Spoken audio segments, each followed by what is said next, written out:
सबरी की नौधा भक्ति में कितनी प्यारी बात भगवान श्री राम ने कही। प्रथम भगति संतन कर संगा, द्वितीय रतिमम कथा प्रसंगा, गुरुपद पंकज सेवा, तीसरी भक्ति अमान। बोला प्रथम भक्ति संतन कर संगा, बोला कहाँ गए थे? बोला प्रफुल्ल जी ने और वर्षा जी ने कथा आयोजित की थी, हम उसी पांडाल में गए थे। बोला फिर क्या हुआ? बोला एक संत जी आए थे, उनके साथ बैठना हुआ, एक दो दिन हमने सुना उनको। बोला फिर क्या हुआ? बोला प्रथम भक्ति संतन कर संगा। बोला फिर क्या हुआ? बोला बात तो ठीक ठाक शुरू कर रहे थे, दिल लगता गया। द्वितीय रतिमम कथा प्रसंगा। बोला फिर क्या हुआ उसके बाद? बोला प्रसंग में इतना आनंद आ गया कि अपनी भी कमजोरी सामने आ गई। फिर क्या हुआ? बोला गुरुपद पंकज सेवा, अब वो संत न रहे, अब तो हमारे लिए गुरुदेव हो गए और हमने एक सौगंध ले लिया। क्या ले लिया? कि तीसरी भक्ति अमान। जितने लोगों ने गुरु ग्रहण किया होगा उनके लिए भी एक वार्निंग है, जरा सुन लेना। क्योंकि हनुमान चालीसा वास्तव में हनुमान चालीसा नहीं है। गोस्वामी जी ने बहुत प्रयत्न किया लिखने को, लिखते थे और हनुमान जी मिटा देते थे। गोस्वामी जी ने कहा महाराज अगर तुम ऐसा काम करोगे, तुम तो बोलते हो साधु संत के तुम रखवारे, और तुम ही हमारे पीछे पड़ गए हो। बोला तुम गड़बड़ आदमी हो। बोला हम गड़बड़ आदमी? बोला हाँ, तुमको पता है कि हमारा गुणगान अगर कोई करे तो हम सुनने को राजी नहीं हैं। मुझसे कोई काम अगर कराना हो तो राम का गुणगान करो। अगर भूलकर मेरा गुणगान किए तो तुम्हारा तो काम गया, तुम काम से गए।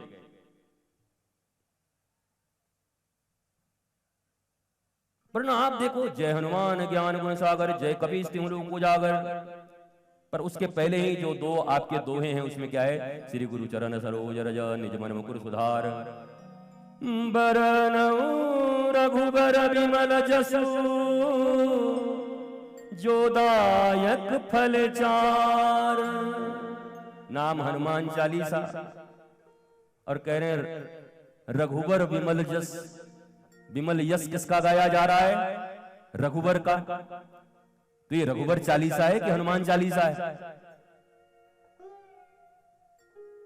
अरे हम हनुमान जी का विमल यश गाएंगे, उनकी कीर्ति गाएंगे। पर हनुमान जी ने गोस्वामी तुलसीदास को लिखने ही नहीं दिया। जब लिखे तब बाधा पैदा कर दें। एक दिन जब पूछा गोसाई जी ने कि क्या कारण है, कुछ तो बताओ। बोला अगर सचमुच लिखना चाहते हो तो खबरदार रघुनाथ का विमल यश और कीर्ति का गान करो, तब तो लिखने दूंगा, नहीं तो लिखने नहीं दूंगा। इसलिए प्रारंभ किया श्री गुरु चरण सरोज रज, निज मन मुकुर सुधार। वरनौ रघुवर विमल जसु, जो दायक फल चार। प्रारंभ किया श्री गुरु चरण सरोज रज।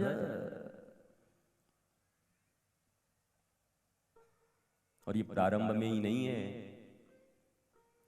बीच में भी जब जाओगे तो एक बड़ी प्यारी सी चौपाई और मिलेगी। जय जय जय हनुमान गोसाई, कृपा करऊं गुरुदेव की नाई। हनुमान जी से हनुमान जी का भक्त कहता है मेरे ऊपर कृपा करो। हनुमान जी ने कहा कैसी कृपा? मैं कैसी कृपा करूं? माता की तरह करूं, पिता की तरह करूं, भाई की तरह करूं, बहन की तरह करूं, मित्र की तरह करूं, मंत्री जी की तरह करूं, संतरी जी की तरह करूं, अधिकारी की तरह करूं, किसकी तरह करूं? बोला नहीं चलेगा। बोला माँ की तरह भी नहीं? बोला नहीं चलेगा। पिता की तरह भी नहीं चलेगा। हनुमान जी ने कहा राम जी की तरह। भक्त ने कहा राम जी की तरह।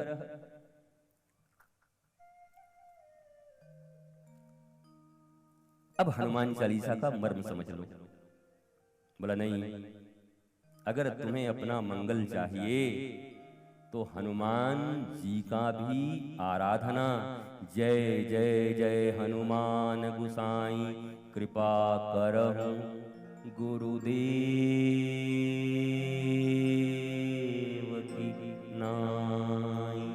कृपा करहूं मम्मी की नाई, कृपा करहूं पापा की नाई, कृपा करहूं काका की नाई, कृपा करहूं मंत्री जी की नाई, कृपा करहूं डीएम साहब की नाई, कृपा करहूं राम जी के नाई, कृपा करहूं कृष्ण जी के नाई। बोला नहीं चलेगा, कृपा करहूं गुरुदेव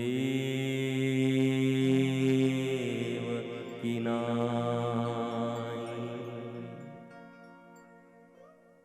बोला वो कृपा उतरेगी तुम पर तभी उतरेगी गुरु रूप में ही उतरेगी। मेरी पूजा करो तुम, मैं हनुमान हूं, करो, पर अगर कृपा उतरेगी तुम्हारे ऊपर तो गुरुदेव की तरह ही उतरेगी। जैसे एक गुरु अपने शिष्य के ऊपर कृपा करता है, कैसी कृपा करता है? बोला एक मैया, माता और पिता में क्या अंतर है? बच्चा छोटा सा है और मलमूत्र में लिपटा हुआ है, आंखों में गंदगी लगी है, नाकों से भी गंदगी निकल रही है, मुंह से लार निकल रहा है, और पापा ने देखा, बोला क्या तू कैसी हो गई है भाई, इसका ठीक से देखभाल कर, इसको जरा ठीक कर, कैसा लग रहा है ये? पापा छूता भी नहीं जल्दी उसको। फिर मम्मी ले जाती है, ले जा करके माता जी उसको खूब बढ़िया से स्नान कराती हैं, स्नान करके उसमें तेल लेपन करती हैं, चंदन लगाती हैं, सुंदर झगुलिया पहना देती है, सुंदर कपड़े पहना करके और दिव्य काजल के लिए टीके लगा करके, और जब बढ़िया चांद की तरह छोटे से बाल को मयूर की तरह बांध देती है और वो बच्चा खिलखिलाने लगता है, और फिर लेकर के पिता के सामने, पापा के सामने जाती है, तो पापा हाथ मुंह उठा को मेरा बेटा। वह पापा जी अब तक कहां थे जब हम मलमूत्र में लिपटे हुए थे तब? तो ईश्वर और गुरु में अगर अंतर समझना है तो समझ लो, अंतर होता है इसलिए समझा दे रहा हूं।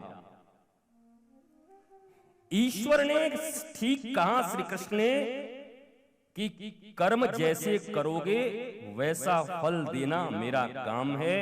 ये संसार नहीं जहां घूस ब्राइबरी देके कोई काम कर सकते हो, जो करोगे वो मिल जाएगा।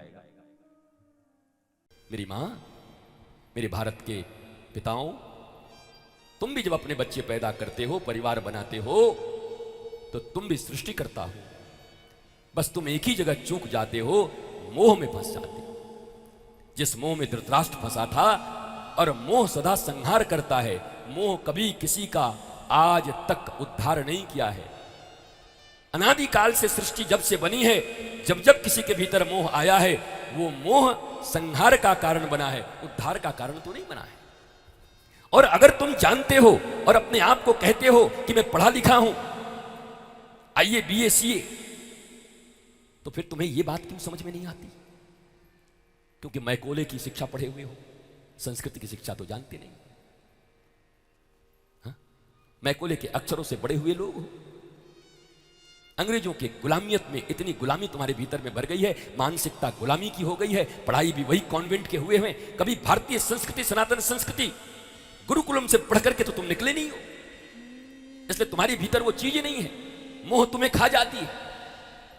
इतना सब कुछ अच्छा करने के बाद भी, बच्चे बच्चे पैदा करने के बाद भी, अपना सब बेच करके उनका लालन पालन करने के बाद भी, खुद रात भर नहीं सोते उनके सुलाने के बाद भी, खुद अच्छे कपड़े नहीं पहनते उनको पहनाने के बाद भी, अपने को दुख में रख करके अपने बच्चों को सुखी रखने के बाद भी तुम्हारे जीवन में आह्लाद, प्रेम और शांति नहीं है, क्योंकि मोह तुम्हारा संहार कर रहा है। श्रीमद् भागवत तुम्हें मोह से ऊपर उठाती है। श्रीमद् भागवत कोई नाचने गाने का कथा नहीं है, ये केवल मनोरंजन का साधन नहीं है, मनोमंथन का। ये इंटरटेनमेंट नहीं है, एनलाइटनमेंट के लिए। इंटरटेनमेंट करने के लिए मल्टीप्लेक्स काफी है, जाओ नाचो, नाचने। बॉलीवुड में नाचने वाले ही हैं, गाने वाले ही हैं, देखो उनको।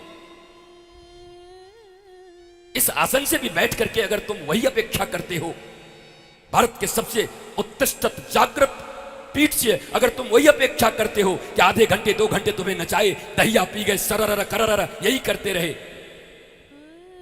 तो ध्यान देना, फिर इस भारत वर्ष में भारत की गरिमा, गवेषणा, महिमा, भारत विश्वगुरु, ये सब केवल इतिहास रह जाएगा। स्वप्न देखना भी बेकार है, फिर कोई स्वप्न काम नहीं आएंगे। पीछे खड़े हुए नौजवानों, तुम्हें भी धर्म के बारे में ऐसा लगता है कि धर्म कोई बेकार चीज है। विदेशी जीन्स और विदेशी शर्ट पहन के तुम्हें ऐसा लगता है कि तुमने भारत में रह करके सारी सफलताएं प्राप्त कर ली। तुम्हारा भारत इसके लिए महान नहीं था, अपने ज्ञान, गरिमा और गवेषणा के कारण महान। नॉलेजफुल भारत, इंफॉर्मेशन नहीं, नॉलेज। 2 टके के गूगल के इंफॉर्मेशन से अपने आप को ज्ञानी मत समझना। ज्ञान आहरित किया जाता है परंपराओं के द्वारा। वहां इंफॉर्मेशन रट के बोल सकते हो, कहीं जाकर के पहले प्राइज ला सकते हो। मैकोले की शिक्षा पद्धति में पढ़े हुए लोग तुम्हें फर्स्ट प्राइज भी दे देंगे, पर किसी ज्ञानी गुरु के सामने खड़े होगे तो थर थर कांपने लगोगे। किसी महिमावंत पुरुष के सामने खड़े होगे तो टिक नहीं पाओगे उनके साथ। विद्वान सर्वत्र पूज्यते। राजा अपने राज्य में पूजा जाएगा, पर विद्वान पूरी दुनिया में पूजा जाएगा। जहां जाएगा वहां उसकी पूजा होगी, क्योंकि विद्या की ही पूजा है। और विद्या क्या देती है? सा विद्या या विमुक्तये।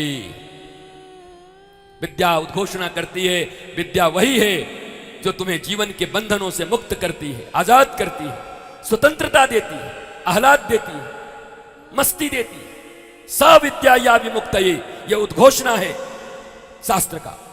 विद्या उसी को कहते हैं जो तुम्हें मुक्त करती है। तुम्हारी विद्याएं तुम्हें मुक्त कर रही हैं या बंधन में डाल रही हैं? तुम्हारे स्कूल और कॉलेज तुम्हें मुक्त कर रहे हैं, मुक्ति की पढ़ाई दे रहे हैं? नो। कमाना सीख जाओ, अच्छी बात है, जान जाओ। H2O, NaCl, नमक को नमक ही कह दो, सोडियम क्लोराइड कहने जाओगे तो गड़बड़ हो जाएगा। ठीक है, अच्छी बात है, लेकिन याद रखो, ये सब होने के बाद भी खोखले ही रहोगे।